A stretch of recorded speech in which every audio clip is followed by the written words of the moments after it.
enough of them right now, right?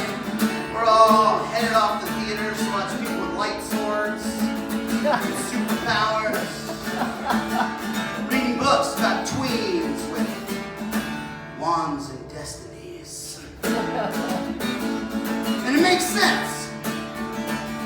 In these troubling times, to think that you've got someone on your side.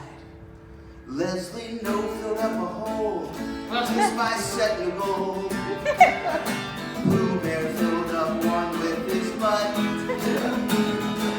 Han and Luke fought over Leia, which got problematic later. And they used the Force to blow some shit up. Yeah, reinvent busted ghosts to pursue an epic boast. Neo learned to bend his spoon with his mind. And when Iron Man had to thwart Thanos' plan, he reached for that power deep down inside. Yeah. Save the people. Yeah. Fight the dragon. Fuck Gwyneth Paltrow. Train a flagon, you got to show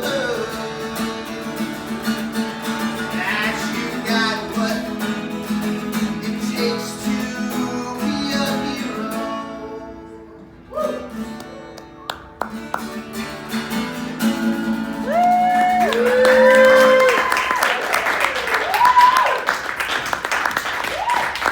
Yo! Heroes! Yes! We've all got favorite heroes. We've got somebody that we love, have loved probably from a very young age, who shows up and gets it done when nobody else can. Right? It's the person that we all imagine ourselves to be every morning when we get on the subway. Right? At least one of y'all is like, I'm fucking Wolverine. Get out of my way. For me, it's Beowulf. Anybody familiar? Yeah, right? That's exactly correct. Who? Well, my father was an English teacher, and he told me bedtime stories, and instead of, I don't know, well, I guess the Grimm's fairy tales are weird as shit too, but what I got was stories about Trojan horses, and cyclopses, and minotaurs, and mazes, and my favorite, the one that I wanted to hear over and over and over and over again, was the story of Beowulf and Grendel.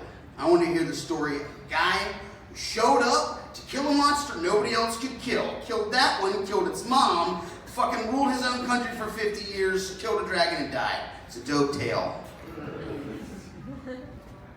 And then later in high school, somebody handed me a book that said Beowulf on the front of it. And they were like, this is worthy of study. And I was like, that is excellent. Eat shit, Spider-Man fans. I'm gonna write papers on my dude. And I did. And they were good. And, brag.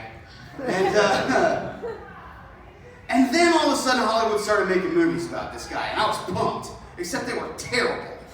They put the Highlander in one, bomb. They put computerized Angelina Jolie in one, bomb. They made one where we were supposed to feel sorry for the monster, bomb. And they all sucked, and that bummed me out. And I thought maybe it's because this 1,600-year-old epic poem isn't relevant anymore. But maybe it's because these other wangs just got it wrong. And I'm gonna get it right. You and me here tonight, friends. I am the next in line. My father told it to me as his father told it to him, as his father told it to him, all the way back until there were just like 6 assholes that looked like me sitting around a fire in Norway eating a fish, and somebody made up a story. So yeah, I'd like to tell you the story of Beowulf, if you don't mind. Is that cool? Can we do that? Mighty Hrothgar! Famed and fortunate in battle, laid waste to the armies before him and drew his kinsmen to his side. Hrothgar's a dope name. Hrothgar, king of the Danes, accumulated gold, accumulated fame, accumulated power, and what do when you've done all those things? Well, friends, you build a giant monument to how awesome you are. So Hrothgar, he decided he'd do that too, right? Ramses built some pyramids. Michael Jackson built a very questionable theme park. Jeff Bezos is busy shooting metal penises into orbit right now. And Hrothgar decided he'd build himself a frat house, which is okay by me. So he did. He built a mead hall. He decreed that it'd go up and it'd be the finest and most giant mead hall in all the land, that he named it Heorot. Awesome name. And then he and his friends started partying, man. Oh, they raged.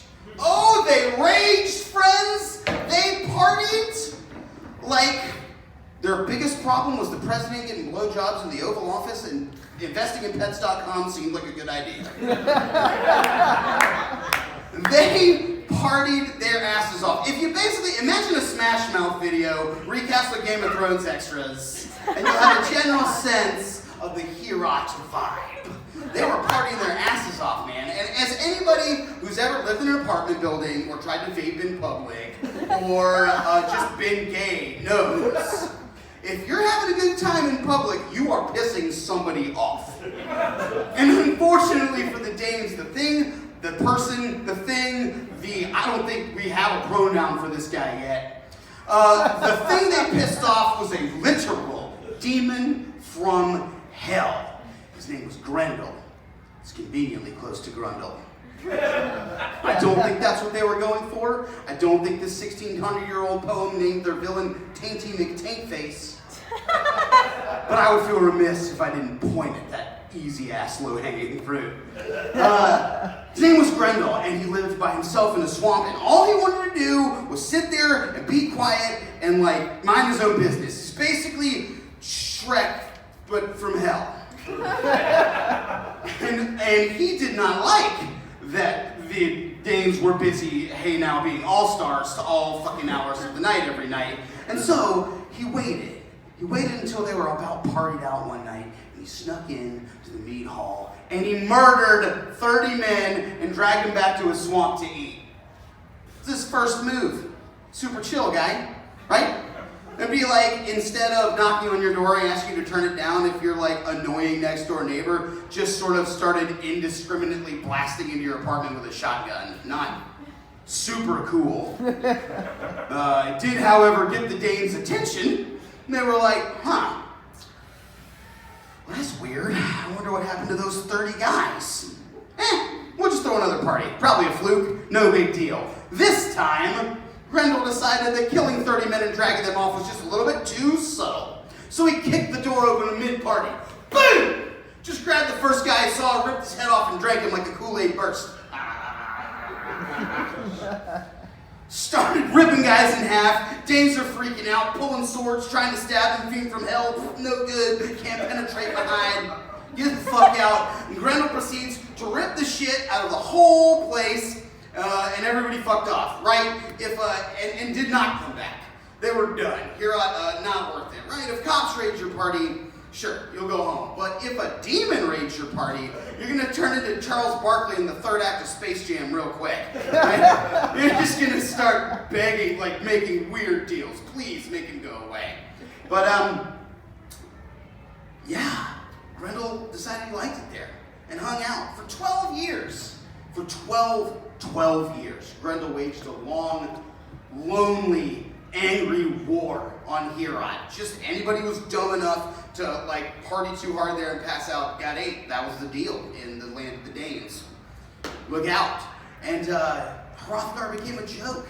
He became a joke. This mighty king became a joke in his own kingdom. And people began to sing songs and sad lays of this poor king who once sat on a giant throne and now was brought low. And those tales made it all the way across the sea to the land of the Geats. Awesome name. To a young man named Beowulf. Awesome name. It means Beowulf, which is just a badass way of saying bear. Super rad. Why say bear when you could say Beowulf? I fucking hunt bees. I'm a Beowulf, I'm a bear.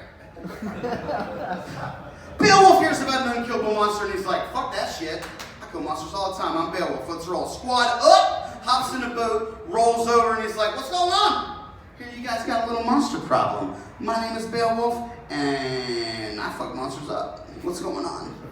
And the Danes, 12 years had gone by, right? So Beowulf's not the first person to show up and say he can kill the unkillable thing, right? A whole bunch of like dude bro geeks had showed up and been like, yeah dude, my dad got me some new armor, I can totally kill this guy, let's go. And so the Danes were like, yeah, sure man, come on in. We'll make the sacrificial lamb suite up for you, put you and your people up for a night. We'll roll out a good spread, we'll have a nice little party, and hey, since it's probably your last night on Earth, we'll go ahead and get you really, really drunk. And Beowulf was like, ha, word. So they start partying. There's going to be like 6 more parties before we get to the end. This whole show is mainly partying. They start partying, and Beowulf does what we all do, man. Gets real drunk, starts feeling real good, and decides he's going to stand up. Ding, ding, ding. Hey, everybody, shut up! Shut up! You just be quiet. Shut up! Shut up! I got something to say. I want to say, so I'm Beowulf. You may have heard of me. I'm here, and I'm gonna kill this monster, but I tell you guys what, seems like you've had a whole lot of people that are like, I kill monsters, so I tell you what, I'm gonna do you one better. I'm gonna kill this monster with my bare hands. Basically, it's the like epic poem equivalent of drunk brunch plans, right? When you look at your friend, you're just like, no, we're gonna hang out more than every 6 months, man. You and me. We're gonna do it. But he said he'd kill a fucking monster that was on his way. And he's like, yeah, okay, so we're gonna fucking do this, let's go. Everybody who wants to stick around for monster killing, stick around. Everybody who's like, monsters, you guys fuck off, bye, have a good night. I'm gonna do it, kill a monster, okay, I'm going to sleep. And he just lays down and takes a nap, because that's how Beowulf rolls. Right on the table. Sleepy time.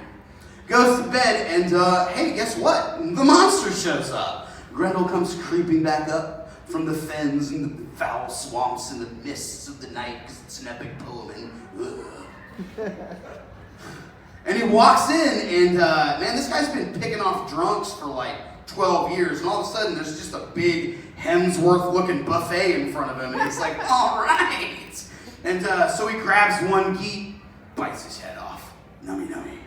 Grabs another geek, rips him in half, takes a couple bites, decides he doesn't like him, throws him over his shoulder. And friends, grabs that third geek, and it is a truth not often enough spoken, that if you fucking keep grabbing geeks, eventually one of them's gonna grab back. And that third one was Beowulf. And he grabbed Grendel back. Grendel, who's never had anyone fight him in his life, all of a sudden is met with a strength he cannot comprehend. Beowulf jumps up, not drunk anymore, adrenaline time. Time to beat ass. He's Beowulf. This is what he came to do. Fuck monsters up and drink all the mead. All the meat's gone. Let's go. Grabs Grendel and throws him across the room. Grendel, boom! Big Grendel-shaped hole in the wall. Comes back, picks up the table, boom! Hits Beowulf like it's a baseball bat. Beowulf goes flying across the room through like a column, and then like, I don't know, Beowulf rips a tapestry down and does that fucking like snap thing that you do in a football locker room with the tapestry, and then it's, man, y'all, this is some Zack Snyder ass shit going on in the middle of this meat hall. Right? They're just like, I don't love you. Ugh. It's awesome. And finally, Beowulf gets Grendel in an arm lock. The most epic arm lock that's ever locked an arm. And he grabs him and he starts ripping. And Grendel feels the sinews and flesh tear from his bones as Beowulf rips his arm off. Rips his arm off. Yeah, 8-year-old Alex loved that part. 35-year-old Alex loves that part. Fucking rips his arm off. Grendel, not enjoying that, runs off into the woods to die. And all of a sudden, people start popping their heads back up. They're like, what? Beowulf just... These... Yo, bro,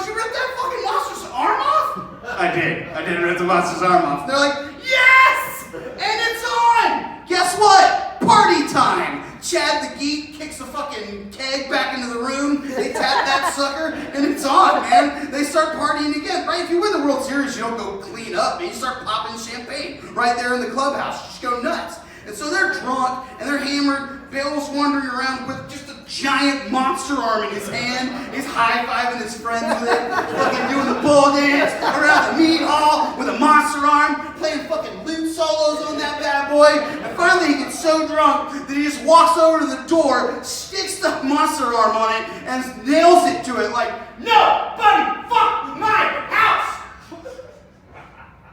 And then he passes out, boom, right on the floor.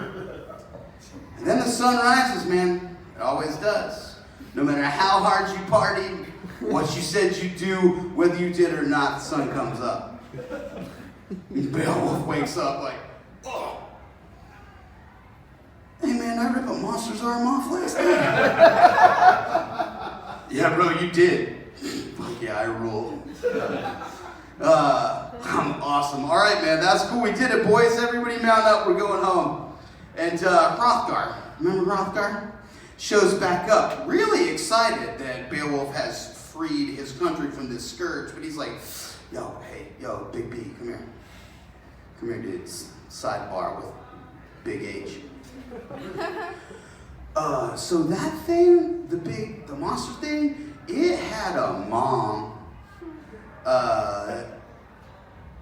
What?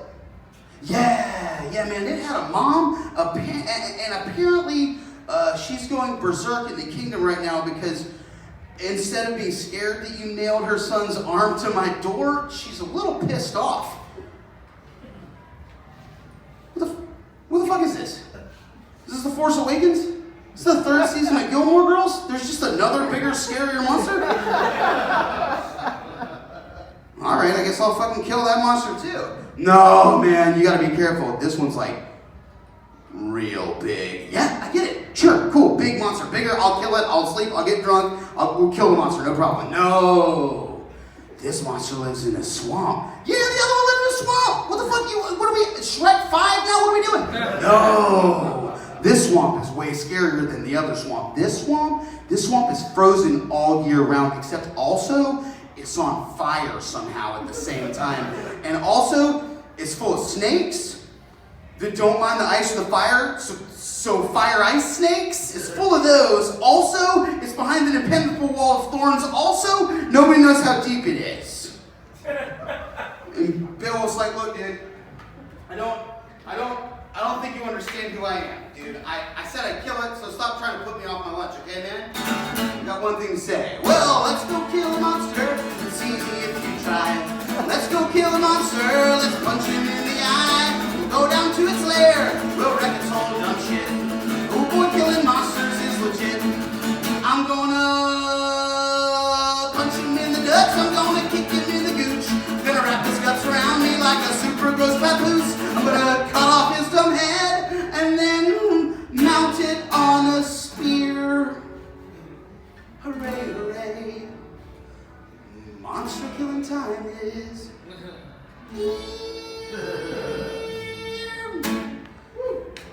During that song there was a montage of Hrothgar giving Beowulf a magic sword and then him marching off to this swamp, and they get there, and sure enough, wall of thorns, frozen, on fire, snakes, fathomless, and Beowulf's like, that's it? And they're like, yeah, be real careful. And he's like, fuck that shit, and jackknifes him. Just does a backflip. He's like, yeah, monster, let's go. Swims down to the bottom of the swamp, takes him about a day, no big deal, he's Beowulf. And he gets down there, and he comes up in just like a shit cave, looking for Grendel's mom. Right? Oh, yeah, dude, this is a away game now. You're not in your own court. Look out. Doesn't know where he is, doesn't know what's going on. He's down there, he's got his magic sword, he's pumped. And he's surrounded by, he notices all of a sudden that there's like piles of detritus. It looks like giants and titans and like things from beyond time have lived and died in this cave. No idea why. And then all of a sudden, there she is, Grendel's mom, right? She's the Yale to Grendel's fucking Chilton. She's the planet destroyer to the Death Star. She's here, man. And Beowulf is fucked. She just picks him up and whips him against the wall. And instead of getting up and fighting her back, he gets up and is like, what the shit? And then she grabs him and whips him against the wall again. And he gets up and he's like, no, for real though, I'm the main character of this game. Oh, fuck! And whips him again. And she grabs him, backs him up. He grabs his magic sword. Magic sword, right? Awesome. Got a magic sword, no problem. Whoa! Magic sword shatters. Oh, that must be what it felt like when Iceland fucked the flying V up, man. Oh, what a bummer when your magic sword doesn't work. And so Beowulf's, Grendel's mom, is going to slay our hero in her den. Oh, you fool. And then he's like, oh, look, right there in the pile, a Deus Ex Machina. And he grabs a giant sword that was there, decapitates her. Later, looks over and sees Grendel's body. Cool, decapitates him. And at that point, so much blood starts welling up into the top of the swamp that his buddies that were waiting at the top are like, oh, well, that's a bummer. That's probably not good. All right, who's gonna tell his dad? You gonna tell his dad? I'll tell his dad, man. All right, let's go. Let's go back. I can deal with this shit. Got too cocky. Okay. So they go home and they're throwing a Beowulf We Hardly Knew Ye party, right? Talking about that awesome thing he did with the monster arm and that one time in high school that he ran for 110 yards and how much they're gonna miss him. But very, very sad. And then all of a sudden, guess what? For the third time, the door gets kicked open. Boom! This time it's Beowulf. 2 monster heads in hand, throws him on the ground, and he's like, you got a third one or what? What are we gonna do? And they're like, no, 2 was enough. We learned from that garbage third Mighty Ducks movie. Nobody wants to see you fight the varsity dragon. It'll be fine. Oh man. And Hrothgar's like, super grateful. Thank you so much. You have actually done it. You've rid the kingdom. He declares Beowulf his adopted son. He heaps treasure upon him, and he says, thanks so much. Go on your way. This is where Hollywood ends the story, which is stupid because really nothing's happened yet. A guy said he was going to do some stuff and did it. Awesome.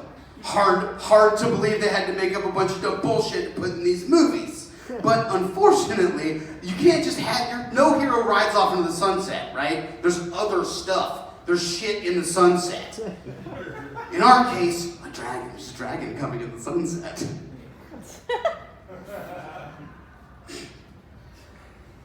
Fucking none of y'all watch Game of Thrones. Nobody likes dragons? Sure. There's a dragon in the sunset. How are we doing, by the way? Are we all right? We're about 2/3 of the way there. It is an epic story. I will say that I personally pitched this show drunk. I was like, oh, I know what I'll do. I'll do a 45-minute one-man show of a story my dad told me. Fuck yeah. So it is sufficiently meta for the evening. Yeah, so we'll go back in media res to Beowulf arriving in his homeland on the shores of the Geats, right? Standing at the bow of a ship, holding a scepter, got a flowing robe coming behind him, and he's like, what up, bitches? I'm back! Ha-ha! And turns out, Beowulf was in fact super JV at home. Nobody expected him to come back. He left to kill unkillable monsters, and they were like, well, bye. See you later. Oh man, and it would be like if I just right now was like, fuck this, fuck all y'all, I'm gonna go find Bigfoot. You're like, sure dude. And then 6 months later, you turn on the TV and there's me and Bigfoot and our family, and I'm ready to bring the Yeti people into our civilization. And you'd be like, oh fuck, he did it. And I'd be like, yeah, I know, I said I was going to. Duh, what do I look like? A guy who's not gonna find a Yeti? Please. So he shows back up, and they're like, holy shit, great job, dude. And then this period happens in Beowulf's life where he just kind of hangs out and, is a member of the army. An army is 20 drunk guys with axes in this story. He's a member of the army, and he serves at the king's court. He's hanging out and doing well. And, this thing happens where people are like, hey, man, this is going to be a really hard task to accomplish. And Beowulf's like, is it? Harder than killing 2 unkillable monsters? No, Beowulf, it's probably not harder than killing 2 unkillable monsters. There's there's a whole fucking army, Beowulf. Do you want to just go kill the army by yourself? And he's like, yeah, sure, no problem. And walks out and like beats ass all over a battlefield, murders and slays, and everybody's like, great, well now it's fucking, okay, cool, good, you can just kill all the armies by yourself. I guess you just want to be king of all of us? And he's like, yeah, sure, no problem, I'll do that. I'll be the king. So they make him king, man. Beowulf rules the land of the Geats for 50 years. For 50 years he rules benevolently.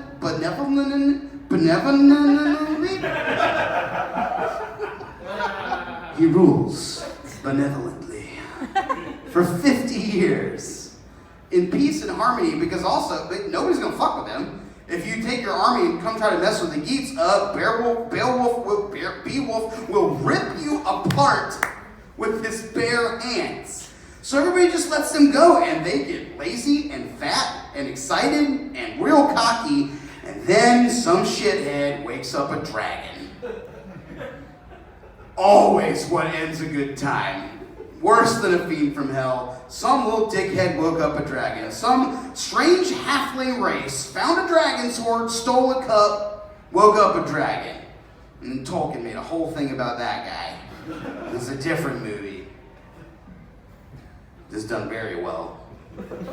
We're here, 1217, talking about this other guy. Anyway, wakes up the dragon. Dragon, pretty pissed off. And when dragons throw tantrums, they don't like pout, they burninate the countryside. So this dragon goes about burninating the countryside. Somebody walks in and is like, hey, Beowulf, there's a dragon terrorizing the countryside. And Beowulf's like,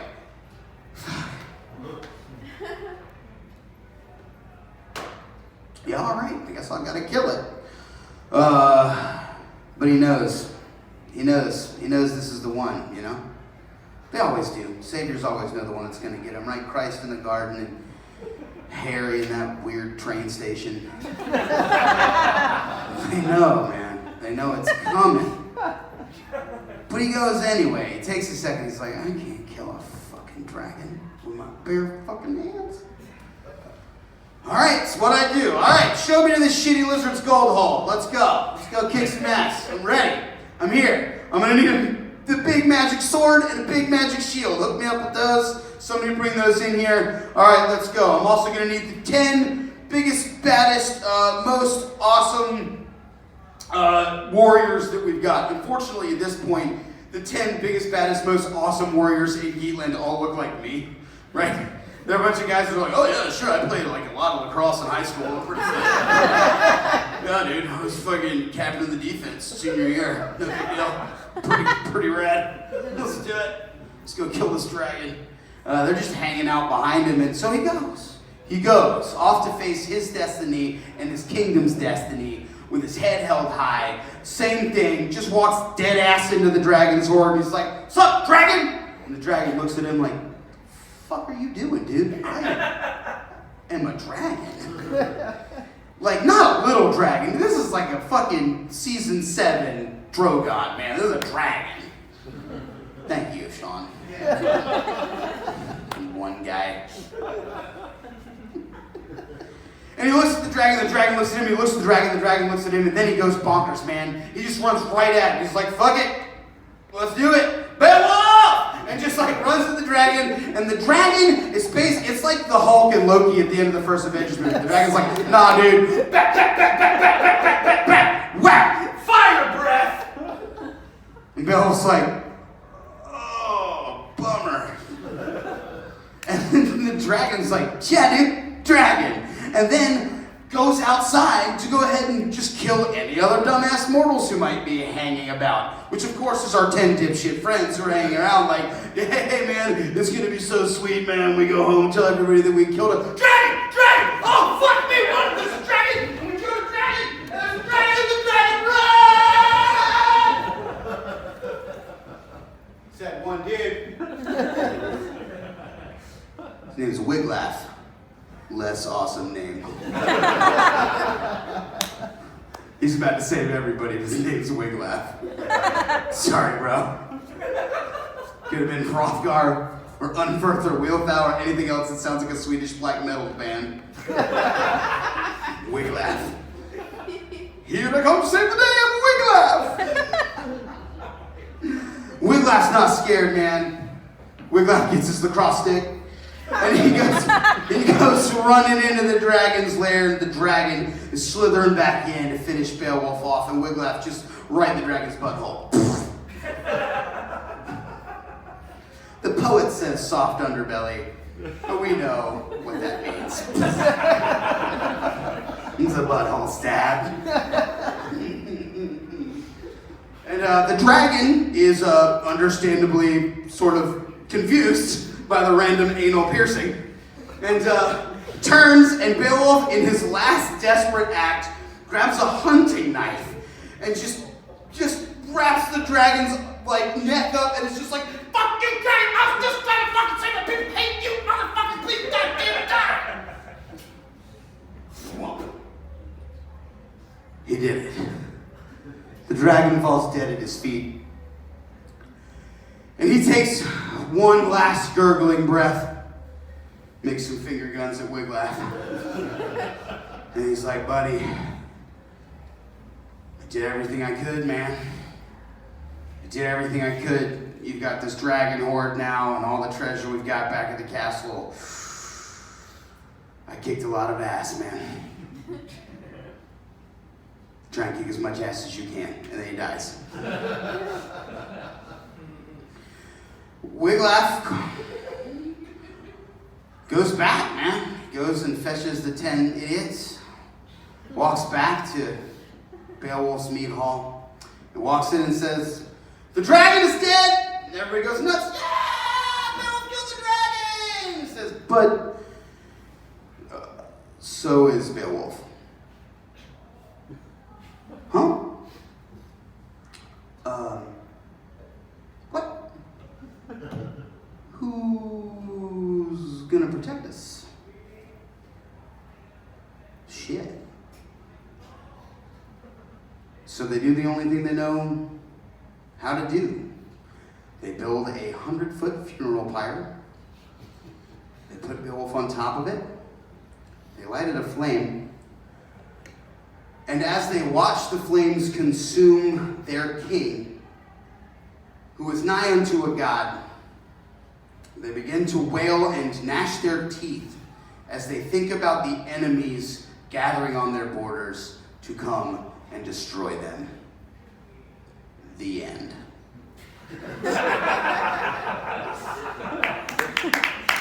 Kind of a bummer, I'll admit. I will admit, kind of a bummer way to end it there. The poem doesn't actually have a name. We just call it Beowulf because it looks a lot like he's the main character. I don't know, man. I think the main character might be all of us. One-man show. 12:24 a.m. One-man show. Oh man, that's it. I've been reading and listening to this story my entire life at this point, and nobody gets to the point where they're like, yeah, if you just let somebody else deal with your shit, eventually you're gonna be fucked. Again, fuck that shit. America.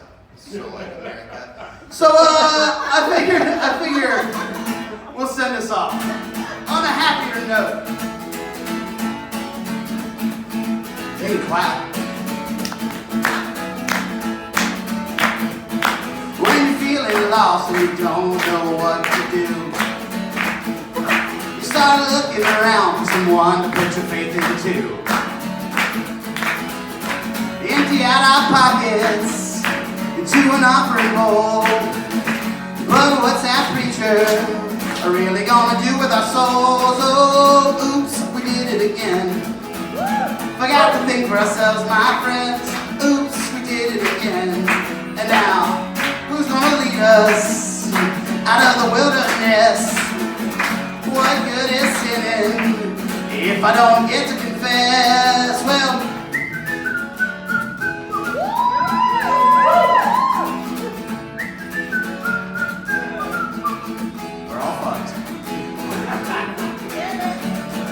we all ran out of money and we wish someone would give it back. So we give all of our votes to the guy guy with the most and get pissed off when he doesn't do jack. Well, we march in the streets and we say, never again. By next November, we'll have someone on whom we can depend. Well, oops, we did it again. Oops, elected a wolf in sheep's clothing. Oops, we did it again. And now, we'll bitch and moan for 4 whole years. The end of the fucking show! Yeah. We'll bitch and moan for 4 more years. We'll run our mouths with our fingers stuck in our ears. Well, oops, we did it again. Everybody, oops, we did it again. Well, oops,